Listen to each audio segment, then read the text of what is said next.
Okay, it's 6:36. Do you think we should get going or give it a few more minutes? Or I'm seeing nods, so we will. Yeah. Start by sharing screen to get going. Oh, okay. Okay, can everyone see? Yep. Everyone seeing our little logo? Yep. So first Yeah. of all, welcome to all. Bienvenue à tous et à toutes. Avant de commencer, j'aimerais souligner que l'Université McGill et le CUSM sont situés sur des terres autochtones non cédées et que Tiohtià:ke, Montréal a toujours été un lieu de rassemblement pour de nombreuses Premières Nations. J'aimerais exprimer ma gratitude et mon appréciation à ceux sur le territoire desquels se trouve maintenant notre lieu de guérison. J'espère que cette reconnaissance servira à rappeler que les peuples autochtones, ainsi que d'autres communautés mal desservies, marginalisées et racialisées, continuent de se heurter à des obstacles supplémentaires et énormes dans l'accès aux soins de santé. En tant que défenseur des patientes, il est de notre devoir d'assurer que la voix de tous ceux qui sont dans le besoin soit entendue, représentée et amplifiée. So before I begin, I'd like to acknowledge that McGill University and the MUHC are located on unceded Indigenous lands and that Tiohtià:ke, Montreal, was historically known as a gathering place for many nations, First Nations. I'd like to express my gratitude and my appreciation to those on whose territory our place of healing now stands. I hope that this acknowledgement will serve as a reminder that Indigenous peoples, along with a host of other underserviced, marginalized, and racialized communities, continue to face additional and enormous barriers to accessing healthcare. As patient advocates, it's our duty to ensure that the voices of all who are in need are heard, represented, and amplified. So again, welcome to the 2024 Annual General Assembly. And this will, what we're going to talk about is the 2023 to 2024 fiscal year, the one that ended March 31st, 2024. So our agenda, I'm going to very, very quickly go over the functions of users committees. We will go through our annual report and our main activities. We will examine the new governance bylaw, and then we will ratify it. We will review our finances for the past year, and then I'll open things up to questions. So the members of our users committee, I'm just going to stop sharing so that we can introduce ourselves a little bit better. So I'll just go through everybody who's here. I'm Ingrid Kovich. Sorry, I'm losing everybody. Yeah. All the users committee members should probably unmute. Yes, if we can unmute. So I'm Ingrid Kovich. I'm the chair of the users committee. I spent 20 years living and working in Northern Quebec in a Cree community called Waskaganish, where I raised my 4 kids. More recently, I've developed a very rare neuromuscular disease that affects many organ systems. So I'm very familiar with a lot of different services and departments within the MUHC, particularly the ICUs. And I'm also involved in promotion and initiatives relating to open science. Okay, Deborah. Hey, I'm Deborah Radcliffe Branch. I have a keen interest in patient education. I ran the program My Toolbox at the MUHC for 10 years. I'm sure a lot of you have heard of it. And I'm really here to support Ingrid and the community. And we really try our best to get patients what they need and what they deserve. Thanks. Amanda. Hi, can everyone hear me? Okay, sorry, I'm using headphones because my 2 kids are in the background screaming. So if you hear them, they're okay. They're with their dad. Don't worry. I'm Amanda Berkovich. I'm currently a lawyer working for TD Bank. I'm also a mom of 2 young boys. They were both born premature. My second one spent a substantial amount of time at the Children's Hospital and the NICU and then the general ward. So I have lots of experience at the Children's Hospital since then as well. So I'm on the committee hoping to serve the users and the family of users, because especially with children, it's not just the patient, but the whole family that's affected, and not just the children's hospital, that goes for everyone. So yeah, I'm happy to be a part of the committee and hopefully make a difference. Joe. Yeah, so I'm Eligio Joe Ojeda. I'm a transplant patient now for past 30 years. I've been transplanted, thank God, with a nice kidney that seems to be lasting and doing its service. So I've been involved over the years, and I'm now presently the treasurer, trying to help this committee go forward. You. Sherry. Hi, I'm Sherry Mudorf, and I got involved because my husband in 2019 was diagnosed with metastatic melanoma, and is a patient at the MUHC at the Cedars Cancer Center, and just wanted to be able to contribute what I can and help in any way that I can. Alex. Hi, my name is Alex. I'm a patient of the MUHC and a bunch of other places, and I got involved with the users committee because I think it's important to make sure that the patient's rights are respected and that people are aware of those rights, especially. And Danielle. Hello, bonjour. My name is Danielle Carter. I am currently the president of the residence committee at Camille Lefebvre, which is the long-term care facility attached to the Lachine Hospital.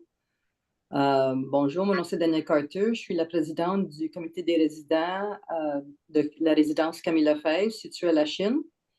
And I'm interested in doing work with the hospitals because my parents have both gone through the hospital care system and palliative care. And I currently have a brother who is going through palliative care also at the Lachine Hospital. So it's just trying to make people's lives better. And Siobhan, finally. Hi, yeah, my name is Siobhan O'Shiel. I am the administrative assistant of the users committee, users/patients committee. And I have been for about almost 10 years now.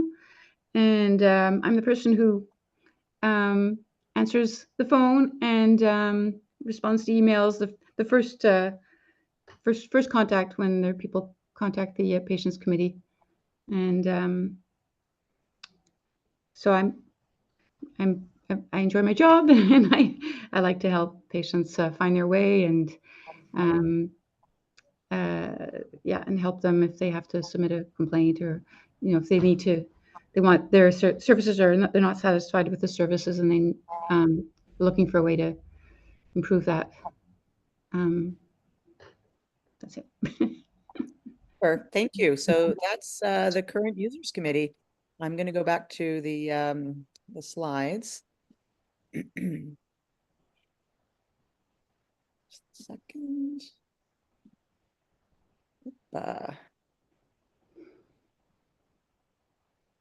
Okay, sorry. Okay, so just a little review. I think everybody here is probably very familiar with what the users committee is able to do, but I will just review it quickly. So we are a committee that is legislated by the Act Respecting Health and Social Services. And we're here essentially to, as Alex already talked about, to inform patients of their rights within the healthcare sector, and also to defend these rights, both individually and also collectively.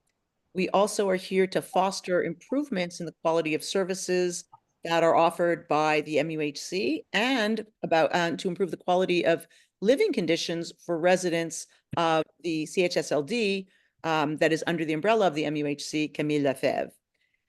We are here to receive all comments, suggestions, dissatisfactions, complaints from patients.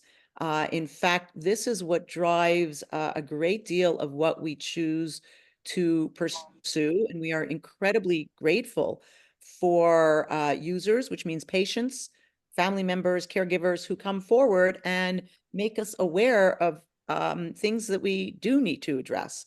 So we really rely on them enormously and are really grateful for all those who do come forward. And of course, we can help all patients, all users formulate formal complaints if they so choose. So there are a number of things we cannot do. So we are not able to provide any medical guidelines or advice at all. We cannot help you find a family doctor. We are unable to move up the date of your appointment or your surgery.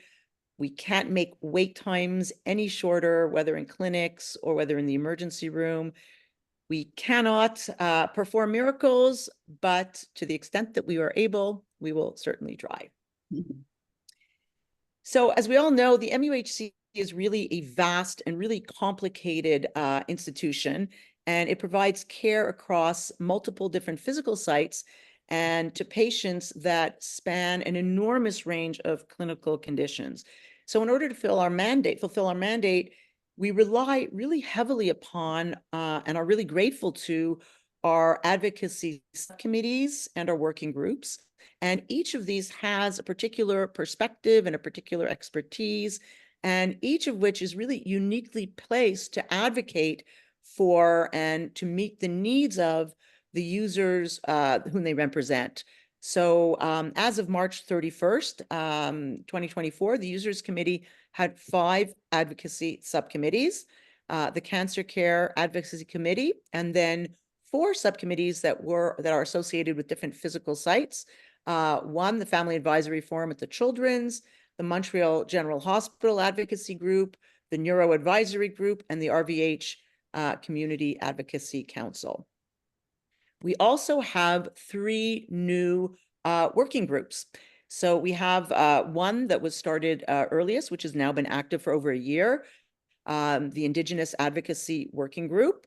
The second one is a working group to address the needs of patients with mental health conditions. And this has met a couple of times now and is really at pretty much at full capacity.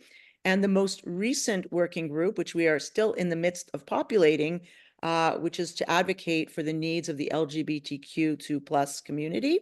And this is a working group for which we're still, as I said, seeking members. So if anybody here knows anybody who is interested in participating in this, please direct them my way. That would be very, very helpful to get this off the ground. So in doing what we do, we liaise with and participate on a number of committees within the MUHC itself.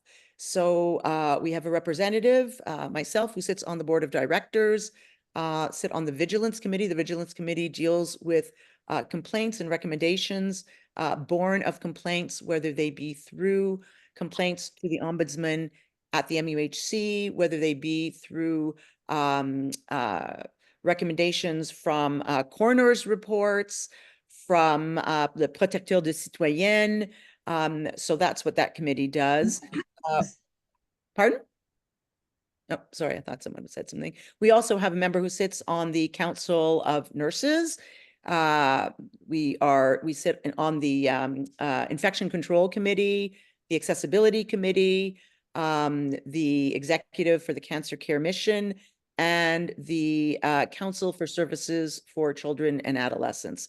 And again, just to let you know, when I talk about what the Users Committee does and committees we sit on, etc., I'm talking about the Users Committee and all of our subcommittees. I'm not really distinguishing between them. The same goes for a lot of the different activities and projects that we've undertaken.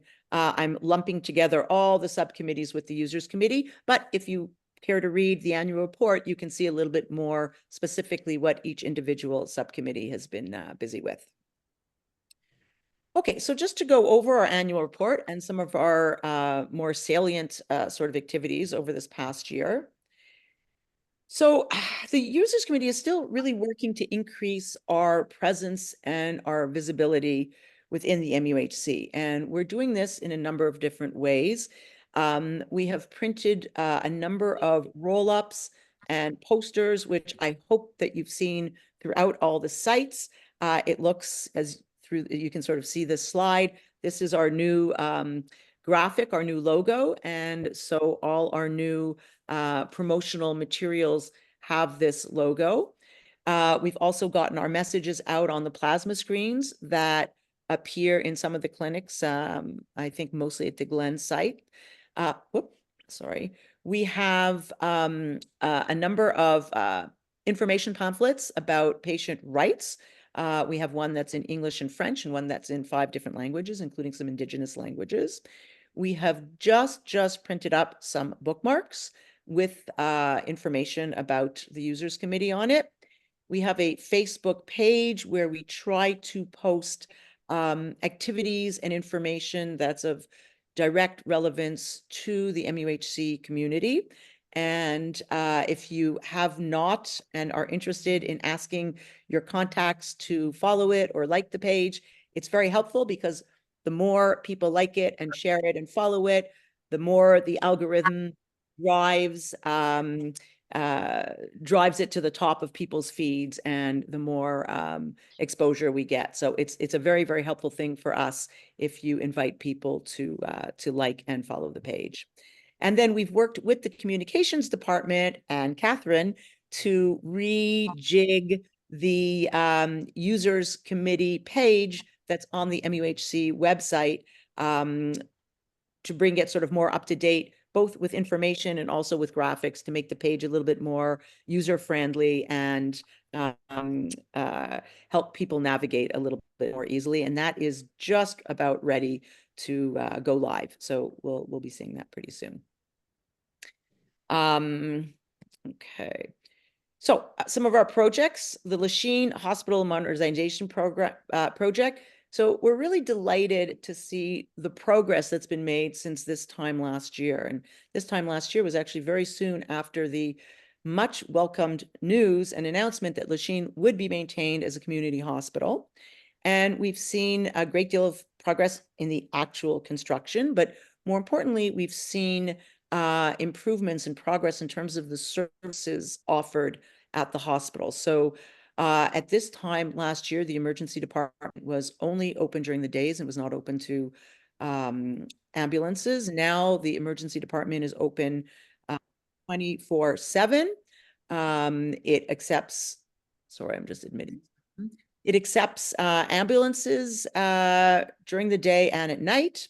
And I want to take the time to really acknowledge the commitment of the Lachine staff who have made this possible. And this is really no mean feat, particularly in this era of incredible shortages of manpower across the healthcare sector. So to be able to recruit and maintain the required personnel, and also to train and upgrade skills of physicians and other personnel working in the emergency room, has really been an enormous project. And I really want to tip my hats to them because they've done an amazing job. And that's what has allowed this project to go forward. We do note and share the disappointment regarding the lack of a commitment for the time being to reopen an intensive care unit. This is a unit that's been closed for many, many years, but we hope to see progress on this front as well. Okay, so accessibility. Accessibility issues at the Glen and really across all the sites span a wide range of issues, because there's a very wide range of patient populations who face added challenges with respect to either physically negotiating our sites, but also to accessing care for any number of reasons. So one thing that we've been faced with repeatedly, complaints from patients and also complaints from wayfinders who are really on the ground and watching what's going on, is the lack of wheelchairs available at the entrances to the sites. So this is a sort of two-pronged problem. There does not seem to be enough absolute number of these, and they seem to disappear and they don't end up at the entrances where they are needed. And more have been bought, but this continues to be an issue, and we're kind of in constant communication with the administration in order to make sure that there's a system, that we have enough wheelchairs, and there's a system to make sure that they are at the entrances. We've also received a number of comments and complaints about changing rooms in the radiology departments, that they are not large enough to accommodate wheelchairs, that they do not have grab bars for transferring. We've also received complaints that they do not always have large gowns to protect the dignity of larger patients. So we've worked on this. There's an issue that there have been, even in the Glen site, even however many years since it's been built, there's actually no adapted table in the cafeteria that can accommodate a wheelchair user. So wheelchair users are stuck having to actually balance trays on their laps. So I've discussed this with the head of the accessibility committee, and they have now finally ordered adjustable tables for the Glen site and for the Montreal General, and they're due to be received hopefully within the next 6 weeks or so. A fully accessible toilet, bathroom at the Glen site. Regrettably, I talked about this last year at the AGM, and I had already at that time met with the project manager. There was no fully adaptable and accessible bathroom at the Glen site that would allow, again, wheelchairs of all sizes to go in, that would permit a Hoyer lift to help with transfers, that would permit a changing table that could accommodate an adult-sized child or an adult. So the decision was made to combine 2 bathrooms on the ground floor in that concourse between the children's and the Vic. And we had even more than a year ago met with the project manager, and yet work has still not begun. So although there is a commitment to do this, we still have yet to see it realized.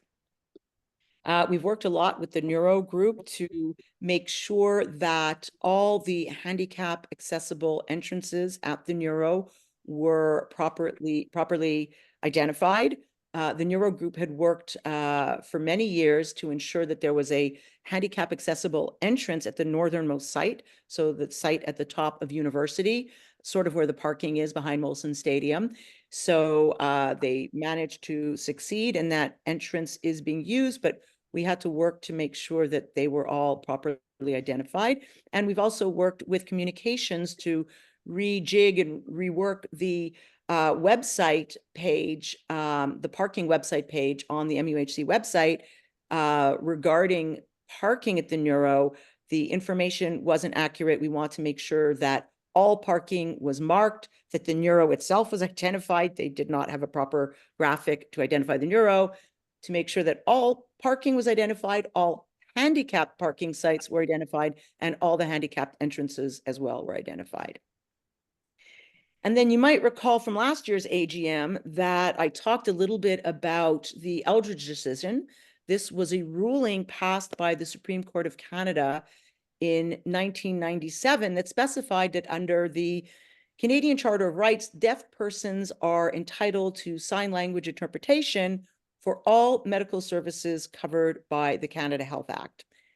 The Users Committee for several years had previously worked with and obtained a report from the Canadian Deafness Research and Training Institute, and it contained a number of different recommendations. And we had put together a working group that had met a number of times to move these recommendations forward.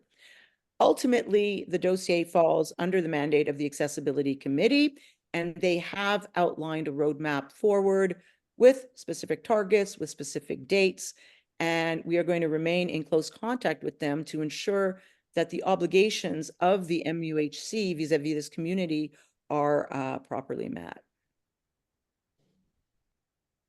Okay, so I talked a little bit about the acute palliative care unit last year as well, and this has continued to be an issue, and the chairs have met several times with Justin Sanders, who's the MUHC chair in palliative care medicine, to address a number of different concerns about the status of the department and the multiple evolutions and iterations over the past year. So what happened essentially is that the acute palliative care unit had a ward with 12 beds, but at the peak of COVID, the department was forced to cede 6 of its 12 beds. This went on for several years, and finally, just this past year, these 6 beds were briefly repatriated. But then the unit was abruptly moved from its purpose-built ward, a ward that included rooms for art therapy, for music therapy, family rooms, etc., to another ward, which was number 1, smaller, with 2 fewer beds, and without space for these other activities and therapies. And I want to just sort of note that the acute palliative care unit is really distinct from palliative care beds that are used solely for patients at the end of their life, or who basically require hospice or end-of-life care. So this service offers highly specialized expertise, treatments for patients with various different conditions and at variable different times in their disease trajectory. So these are patients who are already admitted very often to other wards, but their symptoms are really not optimally managed because the services to which they're admitted do not possess the necessary expertise. So not only do they end up suffering unnecessarily, but they remain in hospital very often for unnecessarily extended periods. So this acute palliative care unit and service, because they consult also on patients who are in different units, on patients who are in the emergency room, really has the potential to provide compassionate care, targeted and effective care, effective symptom relief. And it also very often can expedite patients' discharge and patients' return home. So by doing this, it ends up actually liberating beds, acute care beds, and it's been shown in numerous studies to be a cost-saving measure. Nevertheless, there seems to be some either lack of understanding on the part of the institution or some resistance to, I don't know, there seems to be some lack of understanding what this service can offer patients and how it can actually help the bottom line for the institution itself. But the Users Committee is really committed to supporting this very highly specialized service and ensuring that it remains really appropriately in our very highly specialized institution. Okay, we heard from a number of patients about food services in the emergency department. There were a couple of different things that were raised. Number 1, there were insufficient delivery of meal trays that didn't meet the needs of all patients who were even admitted. There were trays were not labeled with patient names, and trays did not include tags identifying the type of diet nor itemizing the items that were on the tray. These are things that are done very routinely on the wards, but this was not happening in the emergency department. And also, patients were complaining that they were struggling to have their own dietary restrictions recorded and respected. Now, if the medical team ordered the correct diet for the patient, there was no problem, but they were not able to sort of self-identify with dietary needs. And this was causing a lot of problems. So, I spoke at length to food services and to the emergency department, and we tried to work through all of these points to ensure that all the concerns ultimately were addressed and rectified. Okay, OPAL. So probably many people here know all about OPAL. For those of you who don't, this is a smartphone app that was developed within the MUHC, and it gives Cedars cancer patients access to contextualized medical data, personalized educational material, lab results, medical notes, treatment plans, et cetera, et cetera. So it really encourages patients to be active and to participate in their own care, to better understand their own disease, and it equips them to ask more pertinent questions during their appointments. It's been well established that patients who are better informed have lower levels of anxiety, and more importantly, or equally importantly, at least, they have better health outcomes. The app also works as a waiting room management system, so it liberates reception and administration staff from these kind of time-consuming tasks. Also, because patients can access their own records and their own results, there are fewer demands made on medical records to provide these. So there are real benefits not only to patients, but also to the institution in terms of workload. Over the course of the year, the app, which has been used by over 6,000 patients throughout the years, it's been widely lauded. It's won all sorts of awards, and it's been overwhelmingly appreciated by patients. So basically 98.8% of patients, of Opal users, would recommend it to other patients.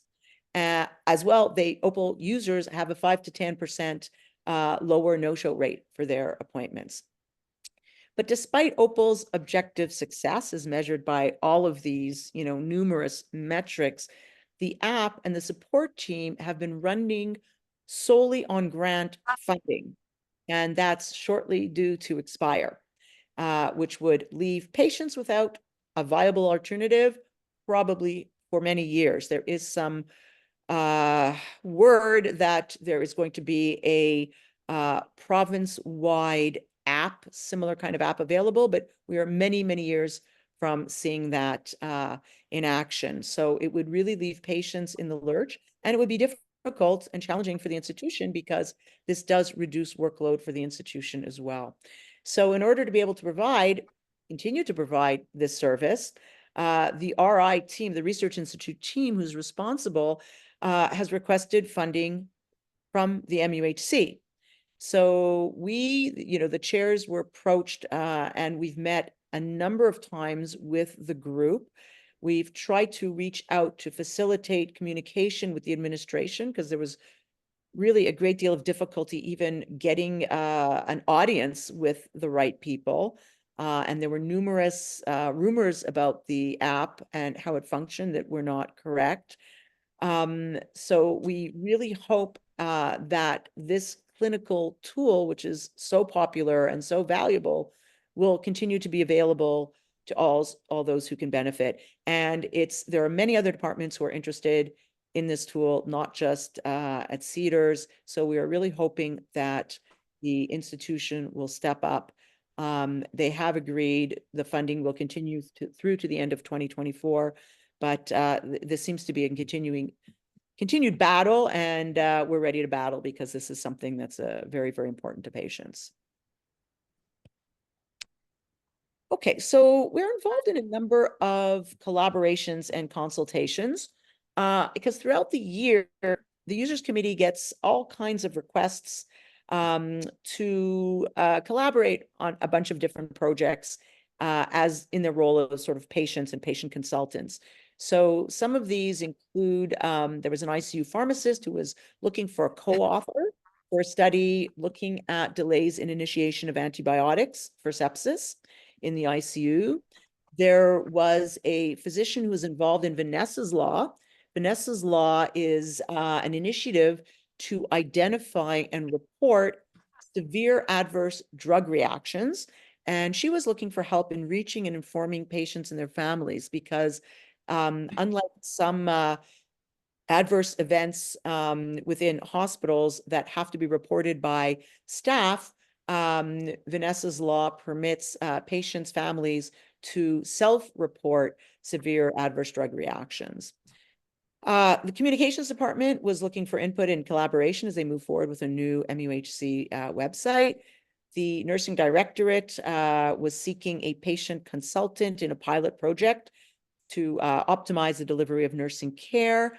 And more recently, the McGill Continuing Professional Development Committee, which is a committee that works with licensed physicians, family doctors, for their continuing medical education required to keep up their license.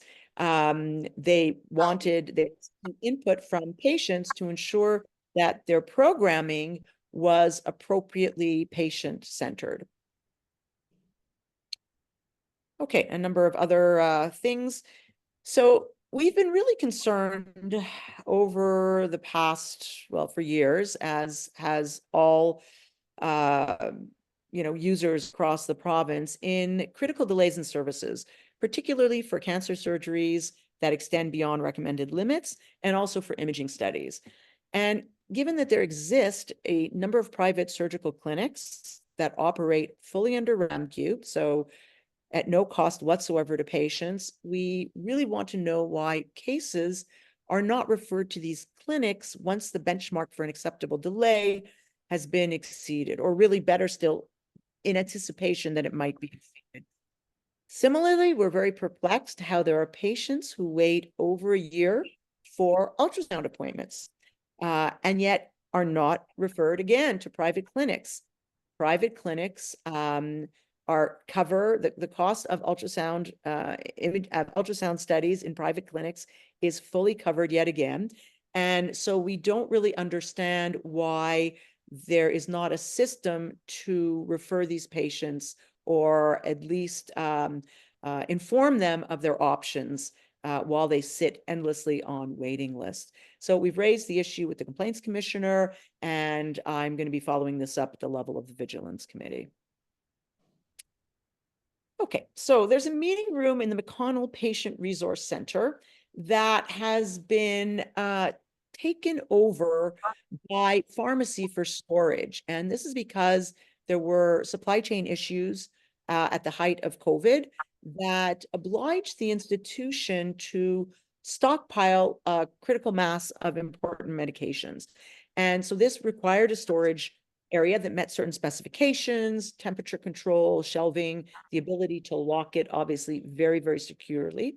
And so they ended up taking over a meeting room for that purpose. Now, this meeting room is of really great value to the MUHC librarians, to staff, to patients, to families, etc. And we've been working with the liaison to the administration throughout the year, as well as with the facility manager, to find an alternate storage location in order to permit the repatriation of this important room. And anyway, we're going to continue to work on this. It is unacceptable that they're not able to find a different place for it. Okay, the information desk at the RVH, at the Glen site. So over the course of the year, we've received a number of complaints and comments relating to the lack of staffing at the Glen Adult Site Information Desk. We get these complaints from patients, and we also get them from wayfinders who have repeatedly reached out to us, noting that they're unable to assist patients with many of their needs.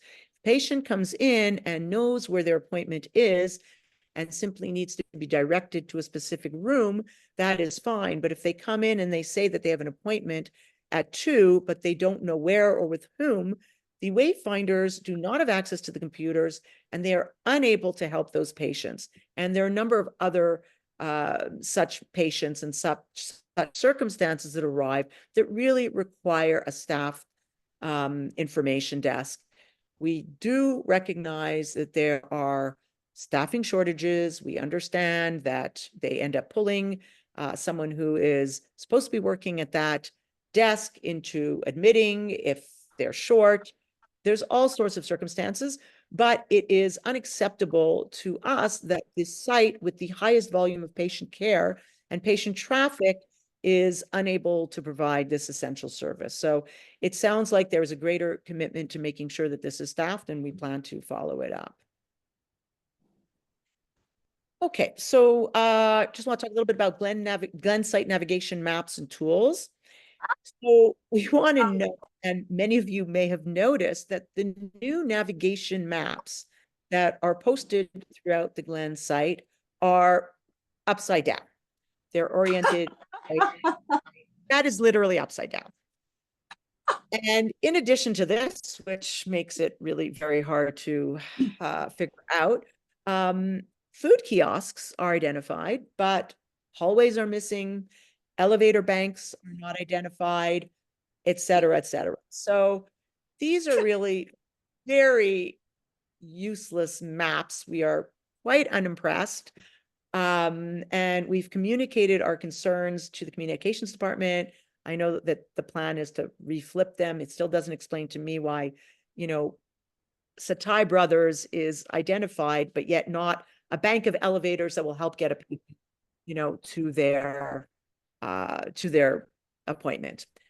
Anyway, we also did explore options because one of our subcommittee members, Elizabeth, had mentioned that the Jewish General has an interactive navigation tool, but these are prohibitively expensive and they don't really qualify as eligible expenses for the Users Committee as per the ministry. So we did raise the issue in general with the administration, and we've been told that along with plans to upgrade internet services was a plan to include some kind of interactive navigation capability. So we are hoping that's the case, but of course, not everybody has access to a device. And we feel that proper maps are also really, really important. Okay. Okay. So we get, you know, complaints about a number of different, you know, clinics and wait times, et cetera, but one sort of frequent flyer was complaints about the metabolic clinic. This is the like endocrinology and medical clinic on the second floor at the Glen site. And most of these complaints centered not so much around wait times for appointments, but for inordinate delays and up to 2 hours to check out after patients have seen their physicians. So, and without a numbering system, because they don't have one at that clinic, patients were forced to stand in line for the entirety of this wait. And it was really very problematic to a number of people. So we've worked with the clinic manager and to institute systems to address these concerns. We've helped out with improved signage. They're going to be getting, if they haven't already, an electronic ticket machine. And we also spoke to the volunteer department to ask that if they could organize to have volunteers work in that clinic, certainly at the highest volume times, to help facilitate checkout system and to help patients, especially those who are more vulnerable. Okay, the committee was made aware of critical shortages of radiation oncology technicians. This was, you know, a situation that would engender really grave delays in cancer treatments. And because of the shortage of technicians, it further compounded the stress and the workload and the demands on the remaining technicians. So there was a fear that more would leave and worsen this, you know, already somewhat disastrous situation. So the Users Committee helped with a cancer care mission initiative to gather letters from patients and their families, expressing gratitude for the work done by these providers in hopes that this would be, you know, gratifying enough and communicate the appreciation to them and help them weather what is otherwise very, very difficult working conditions. So this got us thinking that perhaps a gratitude message board in general would be something of value. The committee really does salute the efforts of MUHC staff who work, you know, really tirelessly under very challenging and increasingly challenging conditions to provide the best possible care to patients. And we're not alone in our recognition and appreciation. We do receive many thank you notes from grateful patients and from grateful family members. And the stories they share are really heartwarming and inspiring. So we've decided to compile these letters and create a gratitude message board that is going to be included in our new Users Committee website page. We hope that staff will appreciate seeing that their efforts have not gone unnoticed and at times really been quite life-changing. And we hope as well that patients, these stories are going to help patients throughout the MUHC feel more confident about the outstanding care that they and their loved ones receive. It's very important that you have faith in the system and faith in the staff who care for you. And I think seeing these kind of stories can only help that. Okay, projet de loi 15. So the Users Committee, like all of every patient in Quebec, has been very preoccupied during the past year with projet de loi 15 and with the attendant implications on users committees across the province. So we spent a great deal of time reviewing each iteration and attending numerous meetings to discuss and to be informed of each set of changes. I want to take the time to acknowledge and really tip my hat to the CPM, the RPCU, and all patient advocacy groups for their extensive and really tireless efforts to ensure that the voices of users continue to be heard and continue to be represented. The proposed bill has in fact undergone many positive changes over the course of these discussions and negotiations. And many of these, really all of these, were inspired and driven by the work of these advocacy groups. So we are very grateful to them for their efforts. Okay, our governance bylaw. So one of the first items that the Users Committee was tasked with when we first became active in November 2022 was to rewrite our governance bylaw. And we did this to the best of our ability. Within the first few months of our mandate, we approved it in the spring of 2023, and we ratified it at last year's annual general meeting. But over the course of the ensuing year, our committee has really developed a much deeper understanding of the logistics and the realities of how we function. And so we've continued to tweak the bylaw to be more clear and to better reflect the realities of how we work. So our modified governance bylaw was approved this spring, and it requires ratification here today. I do want to note that there will be additional modifications to align with projet de loi 15 once it really fully comes into force. There are certain things, the number of people on the committee, certain sort of minor things. So there are more tweaks to come, but it's in pretty much as final a form as possible for the moment. I hope that everyone has had a chance to review the bylaw, or everyone who has wanted to review the bylaw. And I just want to ask if there are any questions at all about this document.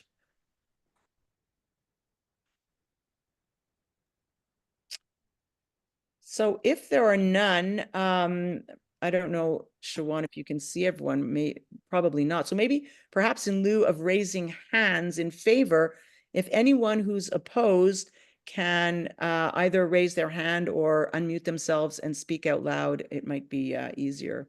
So is there anyone who is opposed to the bylaw as it stands? Okay, Pierre has a question. Go ahead.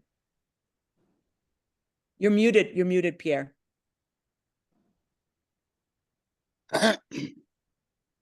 Sorry, I was muted. Yes, I'm not opposed to the bylaws. I just have maybe two observations. One is concerning section 13.1. I think that it is a little bit too restrictive because it says 5 members. It doesn't mention, as the Act does, at least 5 members. So the number 5, according to the Act, is a minimum. But if you stipulate that it's 5, then it's 5.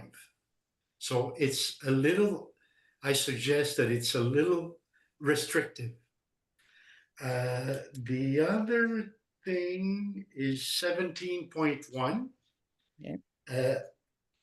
I think, I don't know what the reason was for that, but again, I think it's, the bar is a little high when you ask for unanimity.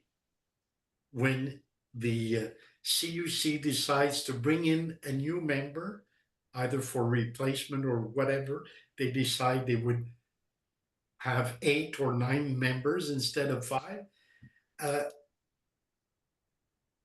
Already, I mean, a lot of votes taken in these kinds of groupings or meetings set the bar high at 2/3, which is already a lot. For instance, the protecteur du citoyen in Quebec is voted by 2/3 of the National Assembly.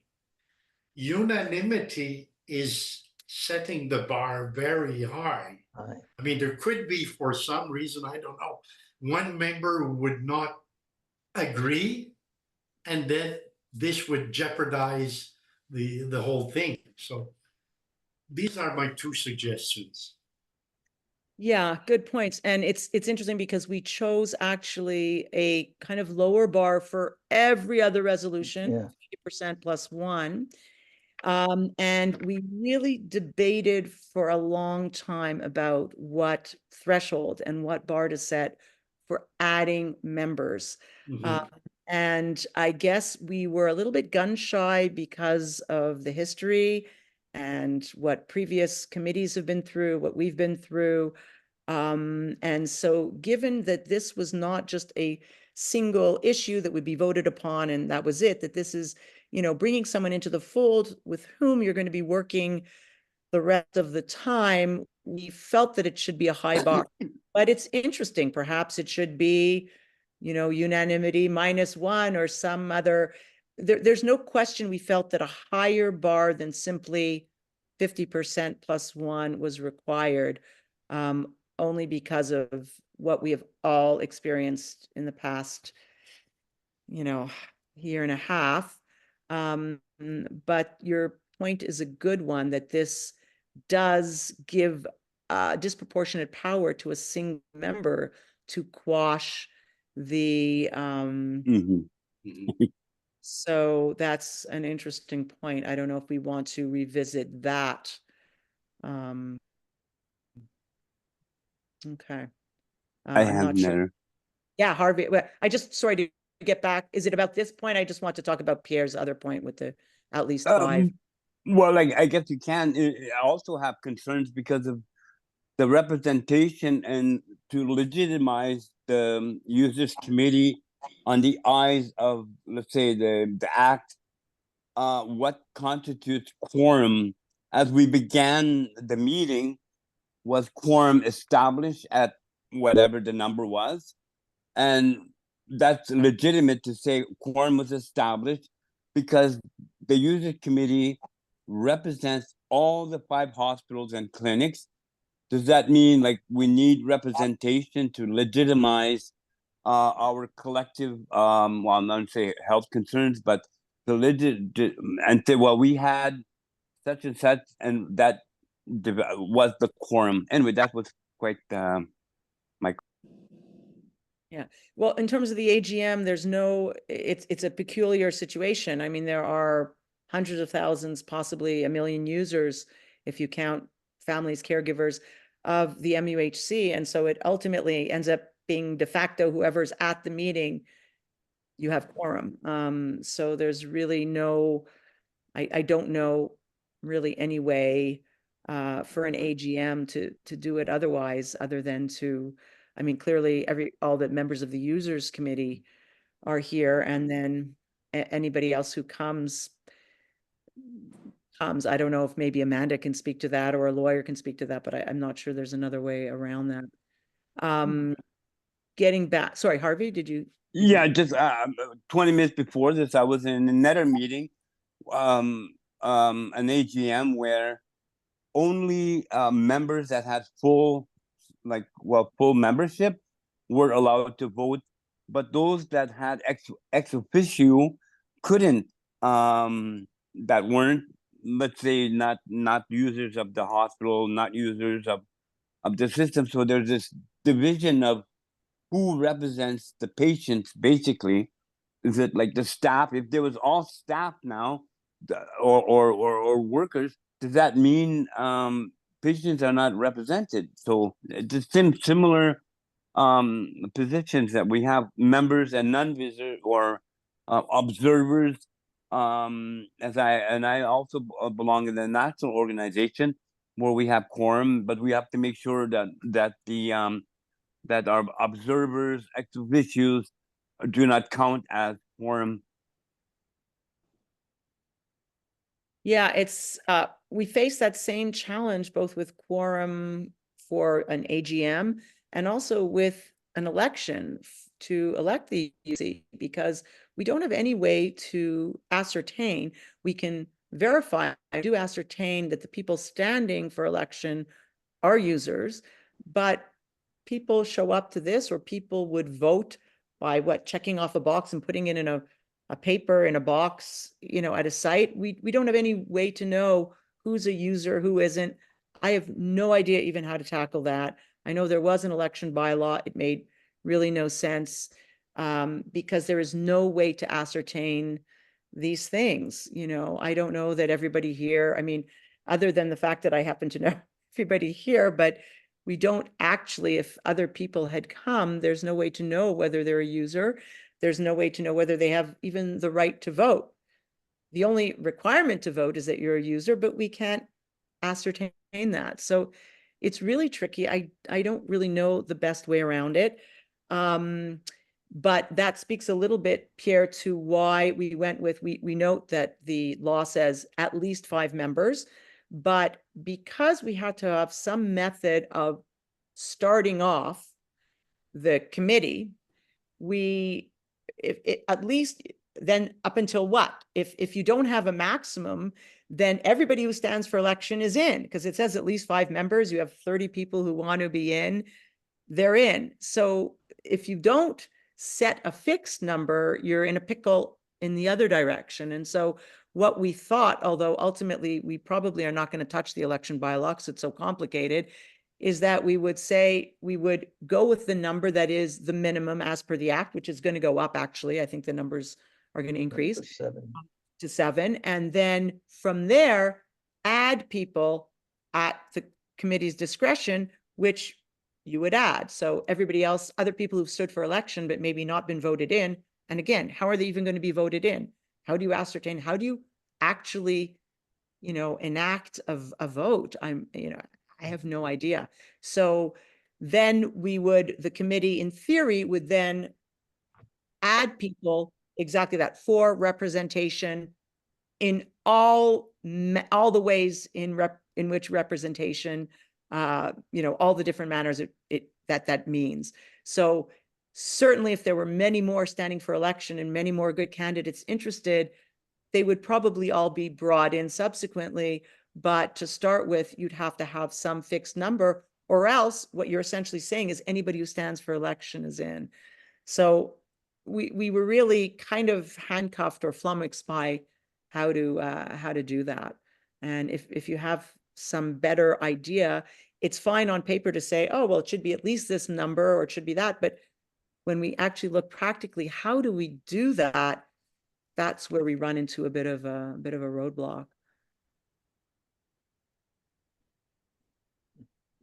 But I'm happy to think about it more and go over it more. I do think some consideration should be given, and maybe we can vote now that for adding people, it should be 100%, -1, so that we don't allow one person to quash a consensus that's high. But I do feel, and our committee really does feel, that to add people to working committees, there should be, really close to unanimity, because this is a working group that you want harmonious and productive. And so that is important. But I can absolutely see, I think there's a lot of validity to saying maybe -1, so that we don't get into a pickle, with setting a bar that's maybe unattainable. Just my final point, as a board member of a national organization where the board had a credential committee. So this credential committee would verify if this particular person was full. So that person was responsible, said, well, yes, this person was full member, as opposed to Pierre Jean-Jacques coming in, said out of the blue. It didn't have that. So we had to have a credentials committee. The board had, the executive had that option to say, well, I verified Pierre Jean-Jacques were members, they're full members, and they could be voting, and that was just an option or a suggestion that has credentials. Like, I don't say if I didn't vote, well, I'm a patient, well, I'm from RBH. So they would know that that's my credentials. As opposed to if I had, 14 people here on that I invited, even though they're patients, and they would say no, no, no, and then everything would be on. But the credentials committee would verify that they're not members. Anyway, that's my point. But the credentials committee was for people standing for election or for people voting? Both, even for full members or even for voting. Okay, but realistically, how could we, on a practical basis, do that for an institution like the MUHC? For voting, they do check credentials when you apply. When you stand for election, there's no problem there. You have to be a user. And even for us now, we have an application form for subcommittees. But in terms of the voting, how do we do it practically? We're really at a loss. Pierre. Well, I think that in the past, when we had the elections, when the person presented himself or herself to vote, they had to show their hospital card or their hospital card so that they could prove that they were users. That's not how it's written in the election bylaw that But that's how it was done. Yeah, okay, because I've heard that there hasn't actually ever had to be an election, that so far everybody's just, whoever stood for election has gotten in acclamation. The thing is that No. in practice, I mean, there were maybe 50 people or 60 voters in total, and most of them, they were already known. So in a hospital like the MUHC, you can never expect that you will have 200 people voting. I mean, it could be a wish, but I don't think it's realistic. It never happened in the past. People have to come in person. Well, because the way the election bylaw stands now, I'm pretty sure it's something crazy, like you have ballot boxes at all the sites and paper. Yeah, but that was changed. Yeah, that was changed. Now the elections were part of an AGM. Yeah. So people had to be present at the AGM. But I mean, in the 12 or 13 years I've been there, I think the largest group I've seen in an AGM was like 75 or 80. Yeah. So look at today, about 19, 20, and that's good. Yeah, I mean, I'll have to relook at that election bylaw. It didn't seem to, that's not, I believe, the current bylaw, and I know they want us to redo that one also. And of course, our mandate is up at a time that it's not an AGM. It's a weird, the timing doesn't align with an AGM. But even, if you present your hospital card or you can have a hospital card that dates back that you're still not a user. If you're a family member, you may not have the hospital card, or a caregiver. It's actually sort of from a practical perspective, tricky to do. And I guess the idea was they didn't want to demand that people show up to an actual polling site, but that be able to vote over a period of time at whatever site they're at. I think that was the idea behind it, but it ends up being, very, very challenging to do. But certainly we are happy if you want to, help out with, we've obviously been very busy over the past, year and a half, and just doing the governance bylaw because there was no election imminent. We haven't touched that yet, and I'm totally open to all sorts of options and advice how to structure it so that it works and it's fair. But getting back to the numbers, if you don't fix a certain number, then then you don't need an election. Everyone who stands, who's eligible, is in. Yeah, I understand, but I I mean, understand. in practice, I mean, I've been in communication with many users committees in the province, and the problem is not that there are too many. The problem is that there's not enough. Not enough. Right. Everybody has a recruitment problem. So Correct. That's why we went with the minimum, and we've been trying to add, and we'll be hopefully there's another member coming on who will be attending our meeting next week who will be adding. So I agree with you. That is the problem, and that's why we went with, we need to get the minimum and go from there, and that was the idea behind it. But I'm flexible. Whatever works on a practical basis is we're open by all means. Bob?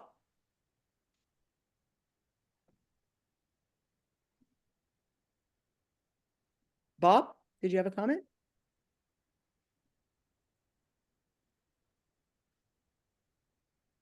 I think maybe he's muted. I don't see him as muted, but I can't. Anyway, Bob, if we're not hearing anything, so I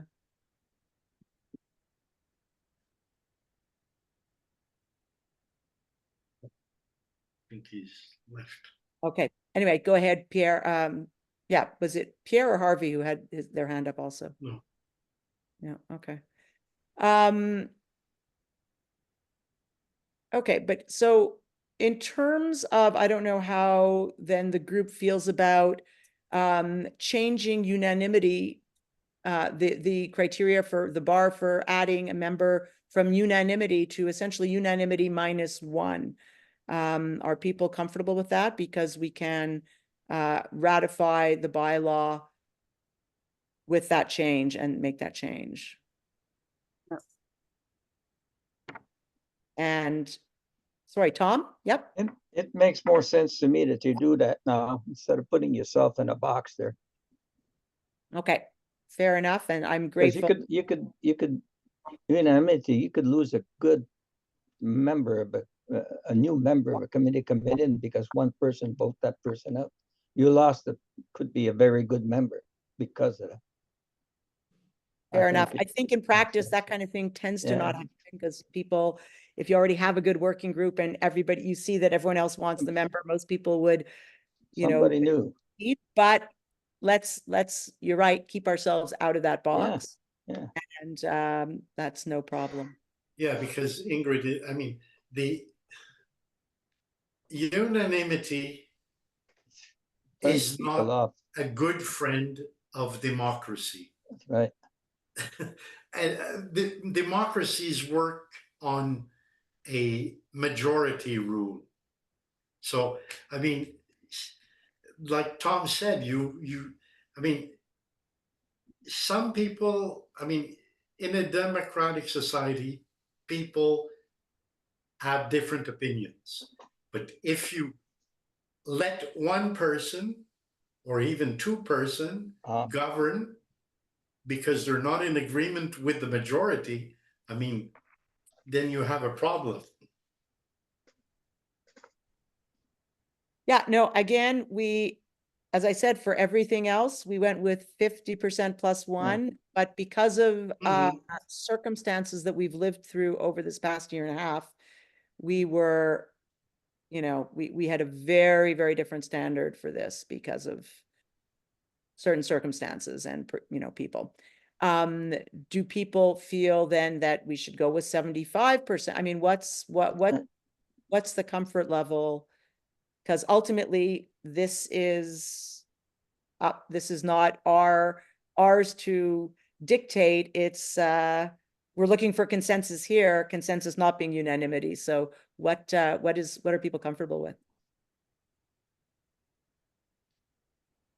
I am not comfortable, I will say, with 50% +1. I don't find that reasonable for adding a new member. I think if you have close to 50%, of your committee who is uncomfortable with a new member, I think it's a recipe for disaster. So I do feel that the bar should be higher. Maybe 75%. 75% is high. It's good. Yeah. I'd go higher. I'd put it higher. I'd put it at 90. Oof. But what That's fine. if we have consensus at 75, I think it's good enough. I mean that's a long evening, and you know we've spent a lot of time on this subject, and I think the reason it was put in, there was a logic for it. You know, you've made us see your point of view, and I think we're all in agreement. So let's look at that 75 and move on. Okay, let's take a vote on 75 then, people. Okay, so to ratify, we're going to leave the number, the other point of Pierre's for now until we sort out the election bylaw at 5 members, and then we add as we see fit, but that we will make it 75% to add a new member to the committee. So all in favor, or anybody opposed, raise a hand or speak up so that we can. Okay, so that is Thank passed. God. It seems unanimously, shockingly, with the change to 75%. And I thank you. I know we've spent some time on it, as Joe said, but I actually think it's a very valuable discussion. And it's important that this is a governance bylaw for a committee that represents every user in the MUHC. And I think it has to be something that everybody really is comfortable with. So I appreciate the conversation and the debate. Okay, I think, whoops. Okay, so the last little bit moving forward, the residence committee. So as everyone knows or can imagine, due to the nature of the clientele, it's historically really been a challenge to populate and to maintain a productive and stable residence committee. So unsurprisingly, the Camille Lefebvre Residence Committee has also undergone changes to membership just since its initial formation, which was just over a year ago, it was the end of March 2023. But to our committee's delight, a longstanding volunteer and patient advocate at both Lachine and Camille Lefebvre has agreed to take over the helm. And in February 2024, she was elected as president. And there's been a number of initiatives and plans since then. So there have been plans for monthly meetings. There's been a desire really to engage more residents, not only for feedback, but also to recruit as members. There have been meet and greets on every floor. There's been discussion to expand the zoo therapy program, which is actually sort of up for debate across the MUHC sites. And then there's been an initiative to ensure that all residents are registered with a federal dental plan. In addition, there's been talk about getting artwork for the residents, either for possibly for common areas, possibly also for individual rooms.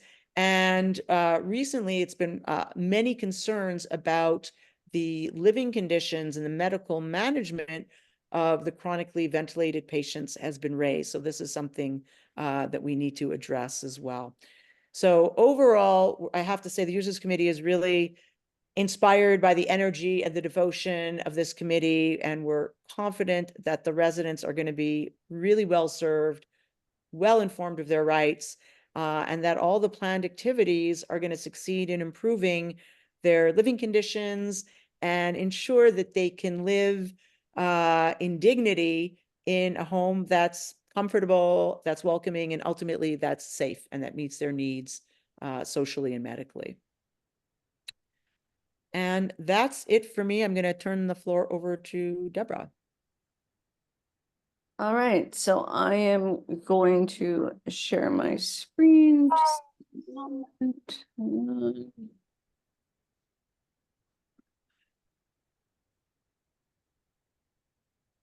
Oops.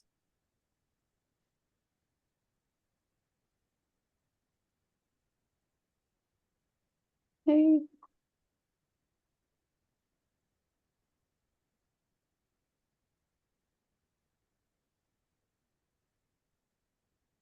Can everybody see that? Yep. Yes. Okay. All right, so we are going to discuss the complaints and requests for assistance by site. Can I just stop first? I think if you go to slideshow, the image will be bigger. Yeah, one over from that. Yeah. Okay.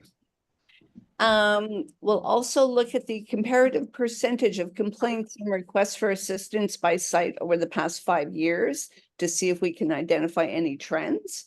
We'll look at the types of communication received by the users committee, the category of the complaints that we receive, and how patients and caregivers contacted the users committee.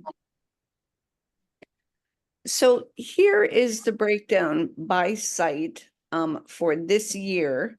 So as we can see, the highest percentage is the Royal Victoria Hospital, followed by the Montreal General Hospital.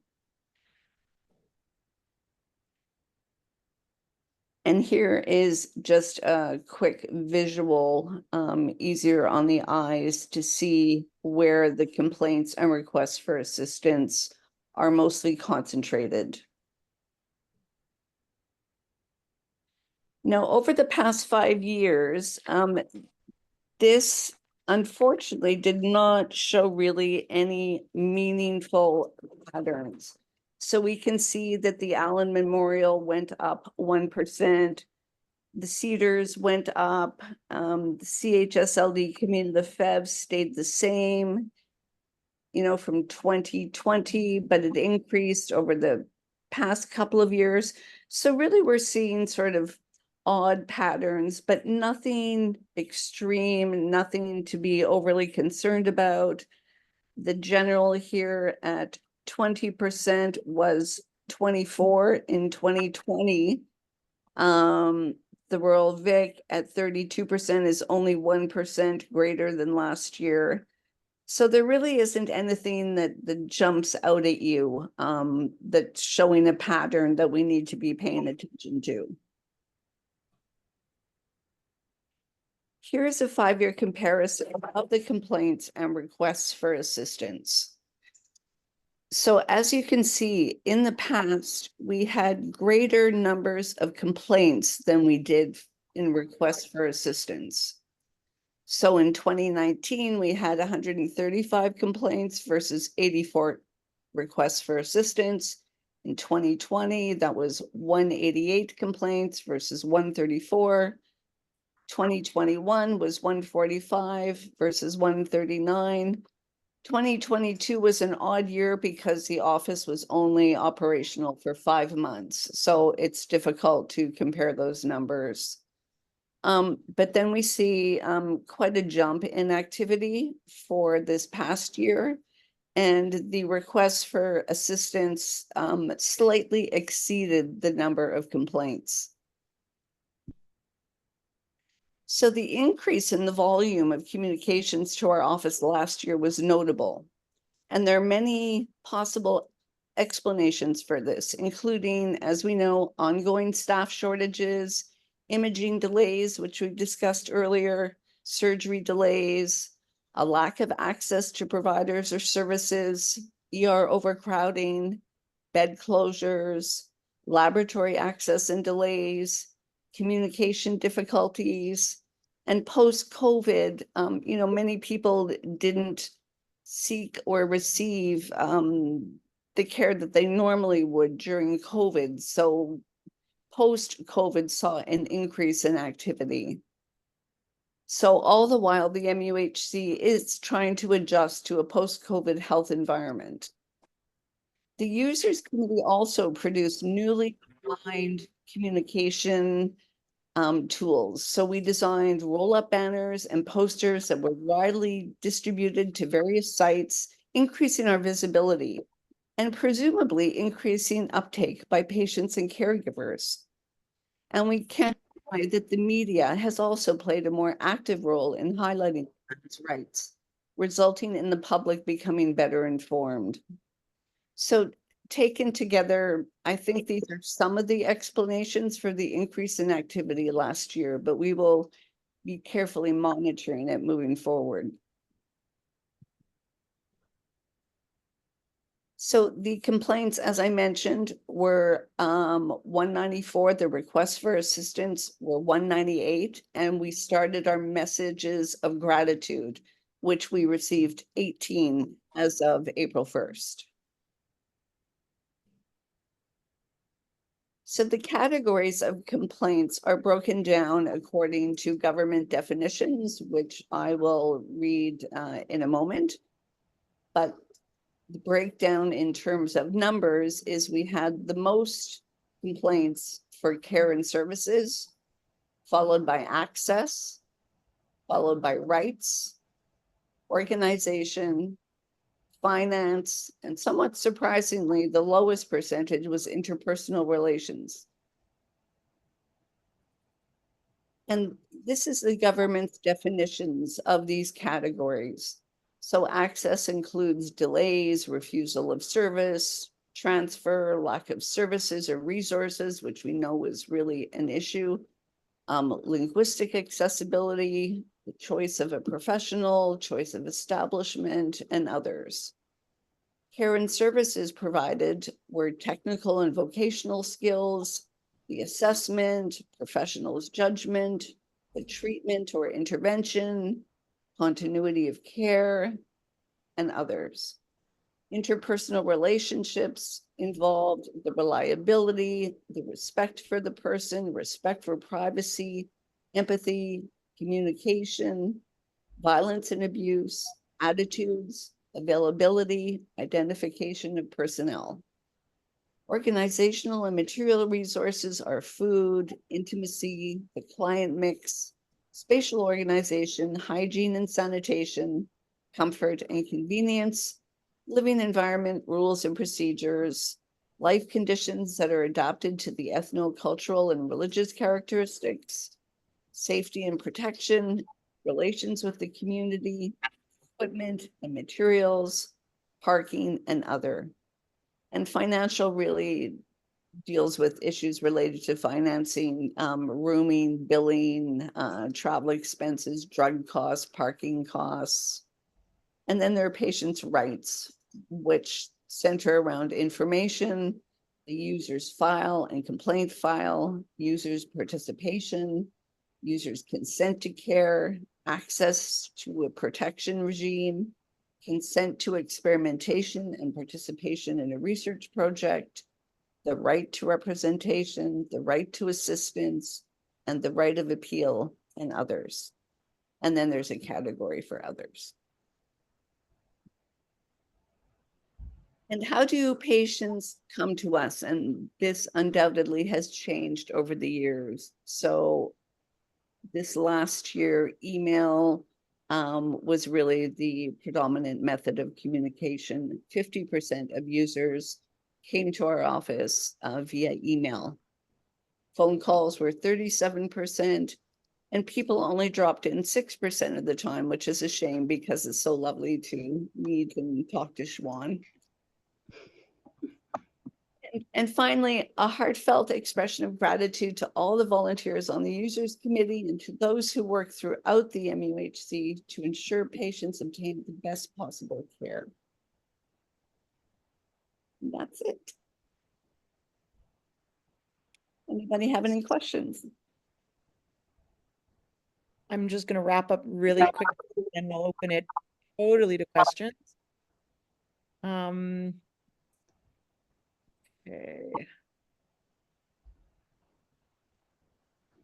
Okay, so just to go over priorities for the upcoming year.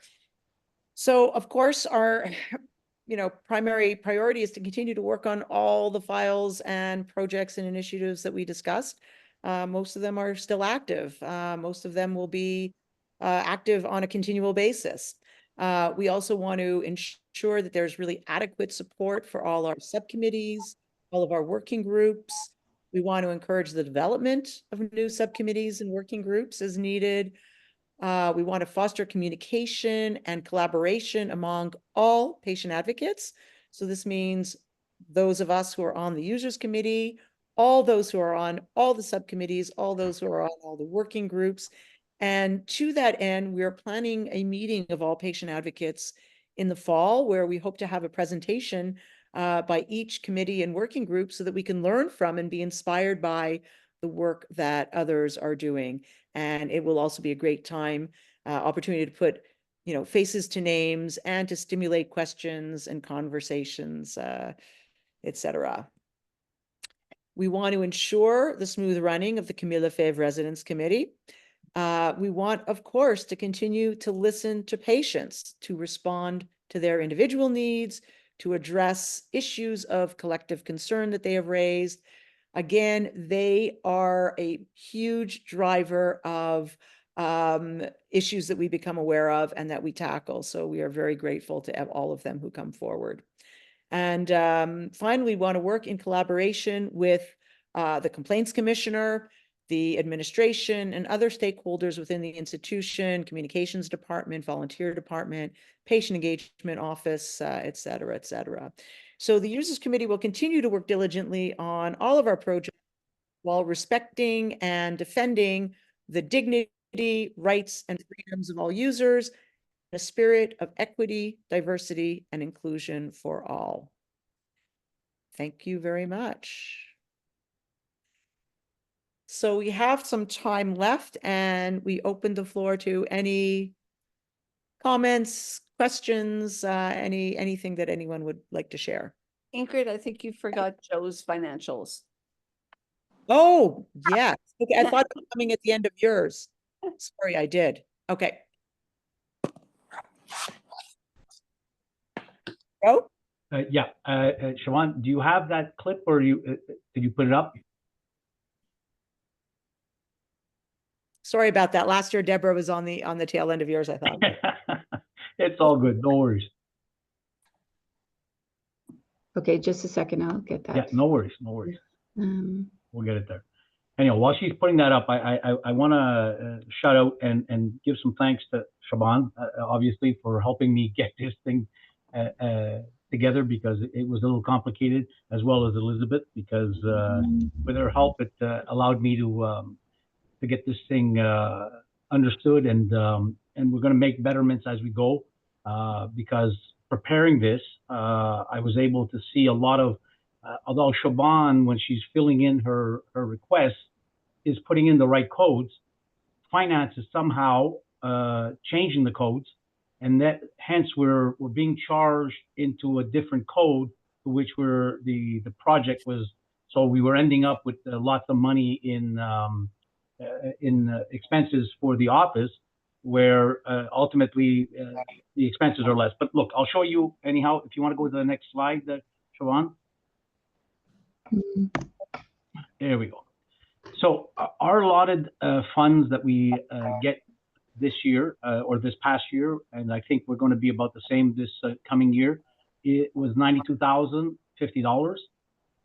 For those who don't know, we receive a sum every month. So we don't receive one lump sum. We just receive it every month.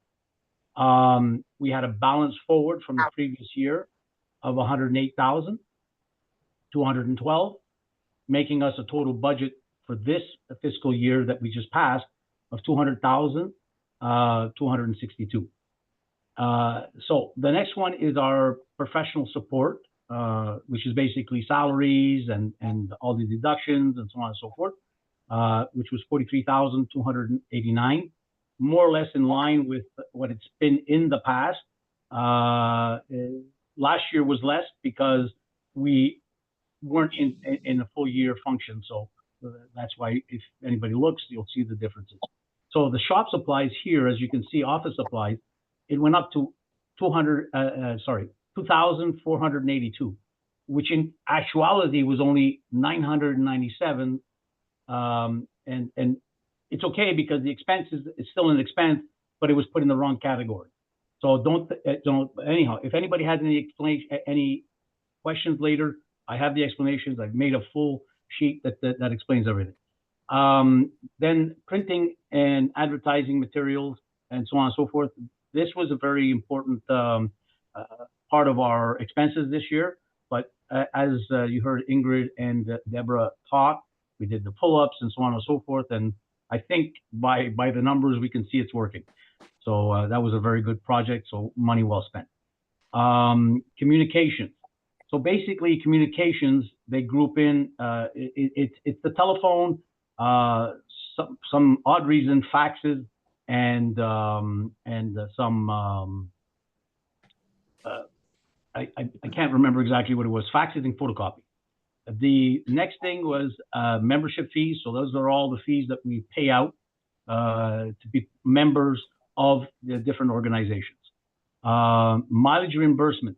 Again, here was when we were going to conferences, people that are part of different committees putting in their for reimbursement. So that amount, I think, is about that. Food and refreshments. These are for meetings that are going on, and so that's the amount that was there. Miscellaneous, believe it or not, because this I had to sort of follow what the hospital gave in, and hence we're going to change this format a little bit in the future, and that was for postage. Believe it or not, big $4, but so I just didn't know where else to put it. So that big $4 is there. So our total expenses for the year were $63,063. Now, on top of that, I want you to know that there's another $5,500, almost $5,600 of expenses that are retained for last year, but only came through the payments now in the new budget. So this does come down. So instead of seeing 137,200, we're basically, you're going to take off about another $5,600 there. So it still leaves us about 32,000. So now I open up the floor. If anybody has any questions, I can let you know what's going on.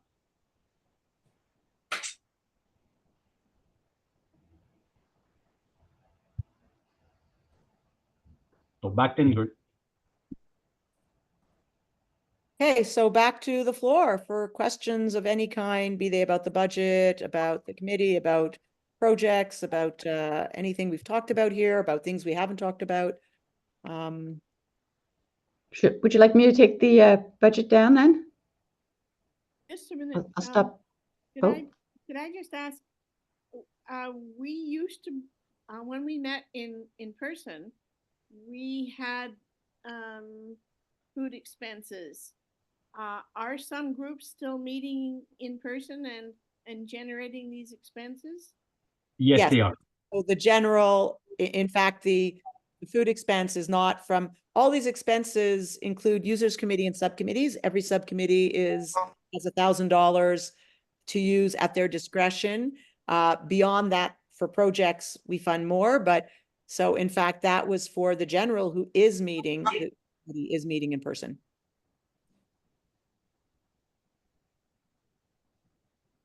Yes, that comes out of their 1,000. Correct. Yeah. Our group wants to meet in person. And we don't meet in the afternoon. We meet at 10 o'clock in the morning.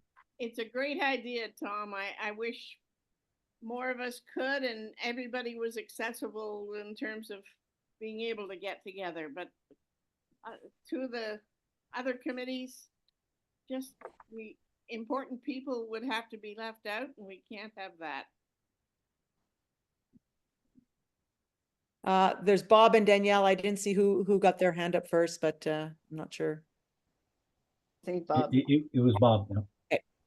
But he's having problems with his mic, and he's written before something down from the last time. So we'll be on the chat.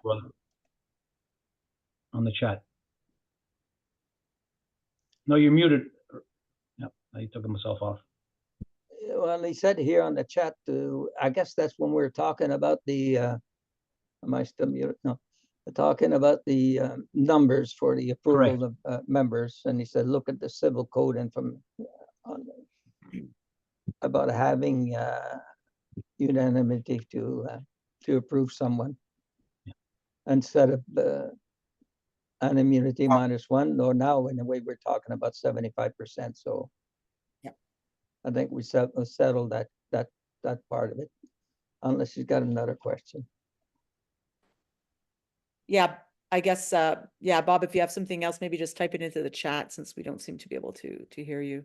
Yeah. And Danielle, go ahead in the meantime. Okay, yeah, Siobhan, if you want to take down that, the financials, I think we can say, there we go. Now I see all the lovely faces. That's perfect. I just wanted to let me find her. Oh, there you go, Jean. I just want to let Jean know as well that at Camille Lefebvre, we also do meet in person only. So it's wonderful that way. It's primarily residents, and Pierre comes in, and everyone's pretty good at coming in and showing up in person to our meetings. Who'll bring that to the fore? On the chat here, is it okay, Ingrid? The chat here, Bob said. Opal has a support group approach the MUHC Foundation for money. We have, sorry, did someone start? So no, we have not, and they have not. I think this is a, Well, they want to be part of the operational budget of the MUHC. Wow. And not be reliant upon either grant funding or foundation funding. But I guess it's an interesting option if nothing else pans out. We can certainly bring it up to them. I don't know the degree that the foundation would be able to, you know, I don't know what the numbers are that they're looking for. And I don't know if the foundation's able to, but oh yes, they're able to. okay, that's a good, we'll certainly pass that. And whatever number they have is better than nothing. They could keep them going for another year until the situation is resolved. Deborah, go ahead. Yep, Bob, the foundations are really pulling back for support for programs. I don't know if you heard about the lymphedema clinic almost closing. That was funded entirely for 10 years by the foundation. So the foundation has really sort of taken more of a stance that they don't want to be responsible for funding programs that the MUHC should be funding. They're more interested in funding, you know, new programs, innovation, things that the MUHC doesn't normally fund. So things that the MUHC should be funding, something like OPAL, they're not likely to do that. That being said, I will happily pass along that suggestion to that team, and OPAL is a fairly new program when you look at a program like that. Until the administration or the government gets fully involved, or if you wait for the government program to take over, like Ingrid said, it could take a long time. I'm sure they'd be willing to fund something. They just, yes, they are reducing their limits, because there's some programs that just keep going on and on and on and never get any new funds from anybody else but the foundation, and that's one thing that they're looking at also. They're not a source of money for continuous program that don't evolve or don't look for other funds of other means of funding. You know. Anyway, I think, Ingrid, you should pass the information on that they look at. I'll definitely pass it on, and I'm just noting Bob's comment also saying that at the MGH programs are being funded by the foundation, by the auxiliary. So yes, that's something I definitely, we essentially just talked about getting funding in the operational budget from the MUHC, but I'm happy to pass it on. So thank you. I also add the Friends of the MUHC as a source. They raise money, so that and they have helped in a number of areas, and so put them on the list as well. Friends of the MUHC. I was at their AGM a couple of weeks ago. You're smiling, Deborah. Unfortunately, the amount of money that Opal needs to... It's not the friends don't have to. No. No, but they could help. And sometimes you know, if They you could put get- pressure on the foundation, though. Oh, That yeah, they could no, do. pressure should go on the foundation, but Well, yeah, people like to be able to help if they have a small organization, and that's what the Friends of the MUHC are. It's a small group. We can all join. I belong. Everybody can join. I don't even think there was a price this year. Anyway.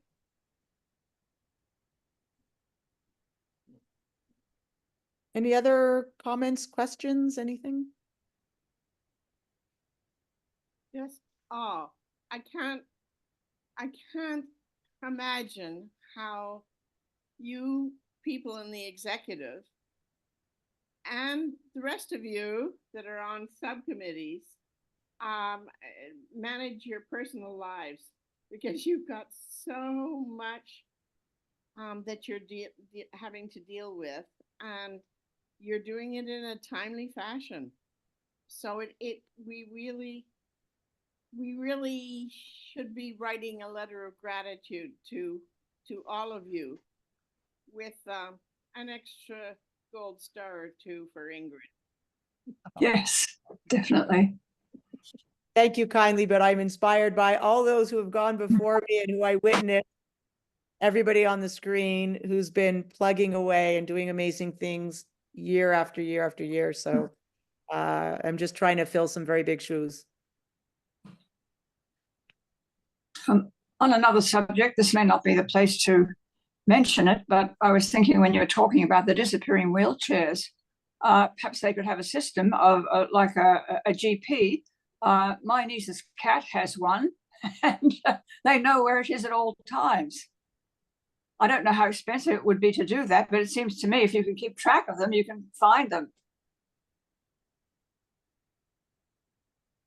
There is someone supposed to be exactly that, keeping track, gathering them, putting them back, etc. But do they have their GPs on? Can they track them by the GP as you can the cat?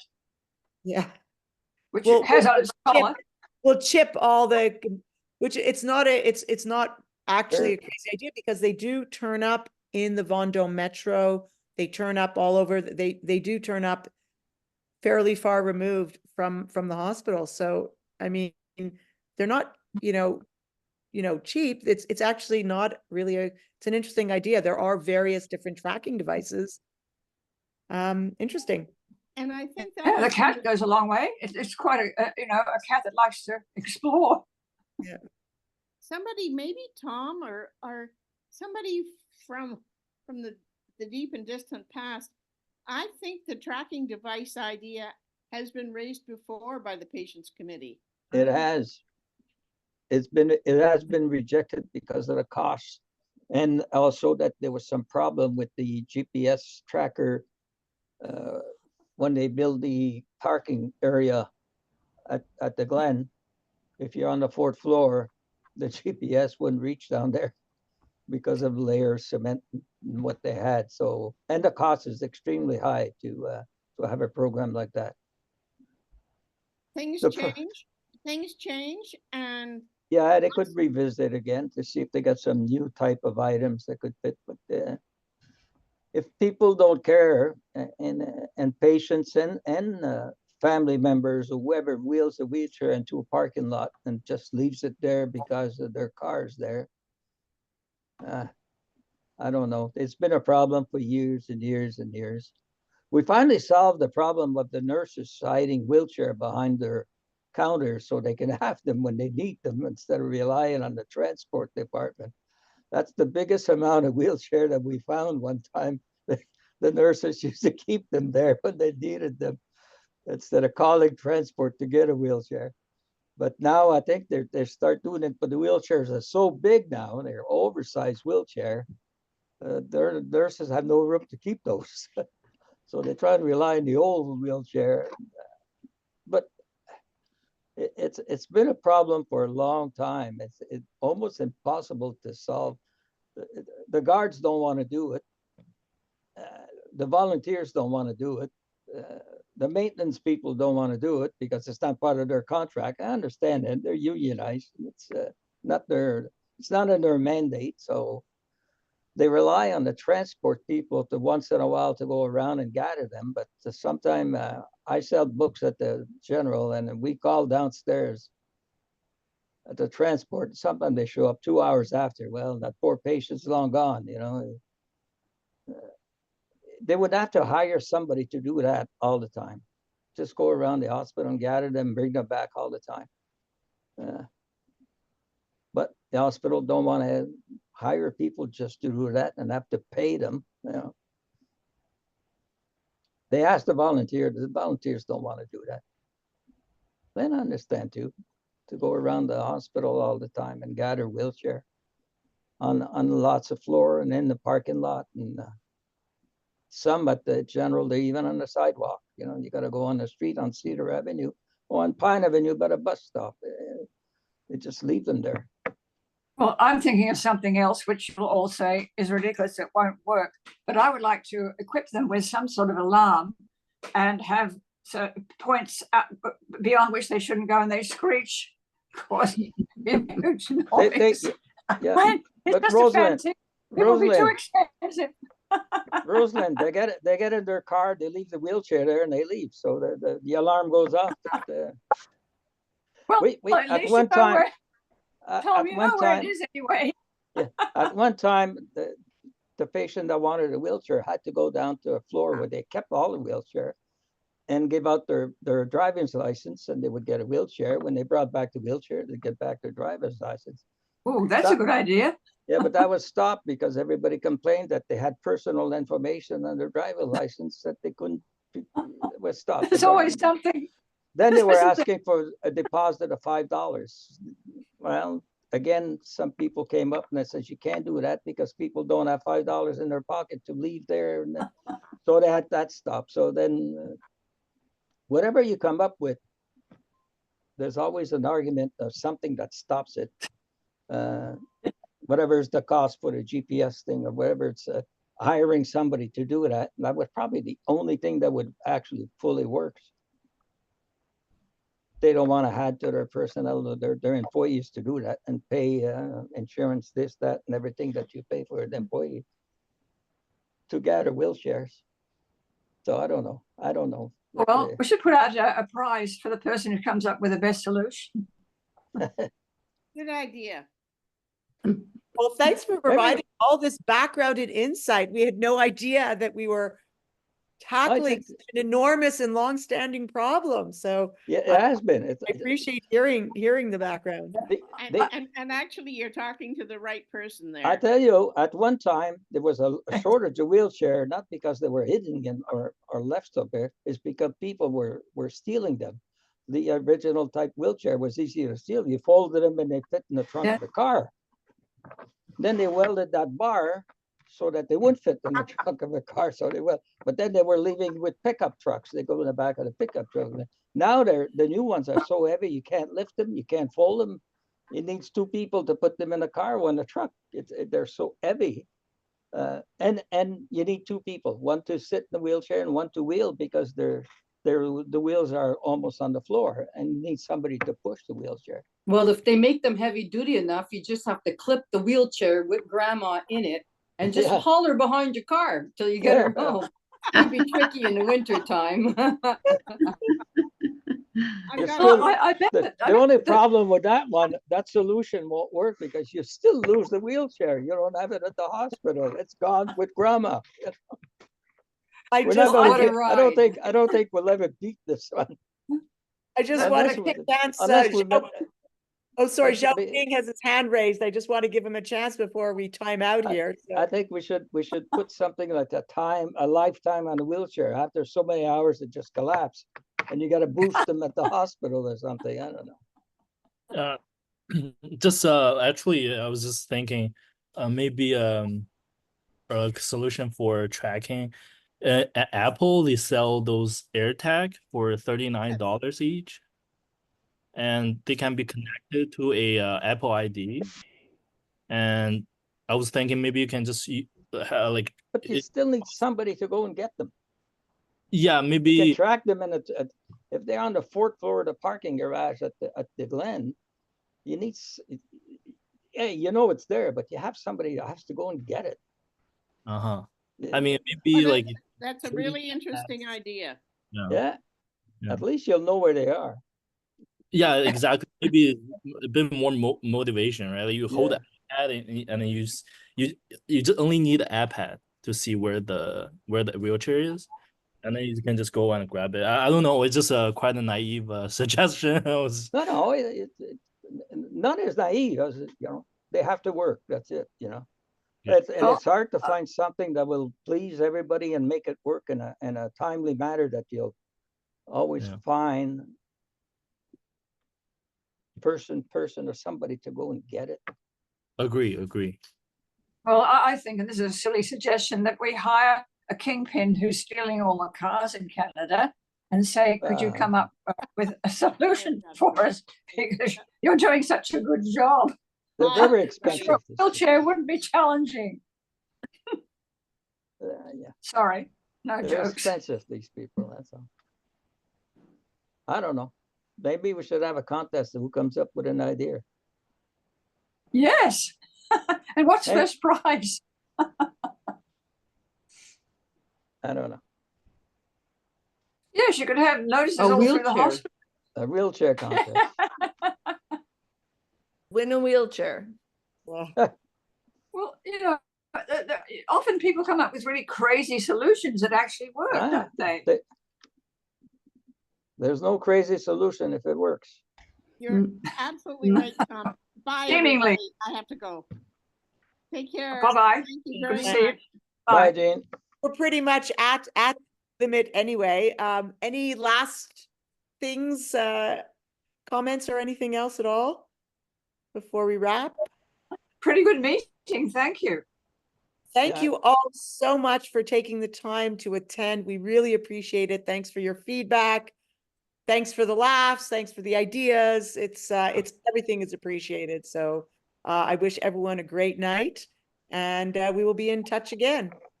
Thank you all. Have a lovely evening. Thanks. Goodbye, everybody. Everyone.